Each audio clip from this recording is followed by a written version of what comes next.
હું doctor Sonali Pathak, paediatric ઓપ્થેલ્મોલોજીસ્ટ અને screen specialist છું. આજે આપણે વિઝન થેરાપી વિશે વાત કરીશું. તો વિઝન થેરાપી શું છે?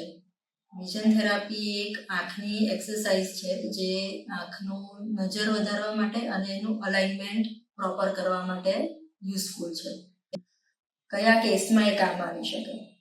તો જ્યારે જન્મથી બાળકની આંખની નજર નબળી રહી ગઈ હોય, એના ઘણા બધા કારણો હોય છે. ક્યારેક જન્મથી જ ચશ્માના નંબર હોવાના કારણે, જન્મથી જ આંખ ક્રોસ હોવાના કારણે, અથવા તો જન્મથી જ આંખમાં મોતિયા હોય, આવા બધા કારણોના કારણે એ નજર ડેવલપ નહીં થઈ.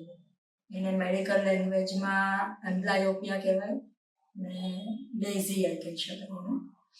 આવા કેસમાં એક કારણના કારણે નજર નબળી રહી ગઈ હોય, એ પ્રોબ્લેમને આપણે સોલ્વ કરીએ એ છતાં પણ નજર જે ઇમ્પ્રૂવ થવી જોઈએ એ નથી થતી હોતી. એનું કારણ એ છે કે જે બ્રેઇન છે એ પહેલેથી જ એ આંખનો ઉપયોગ ના કરવા માટે ટેવાયેલો હોય છે.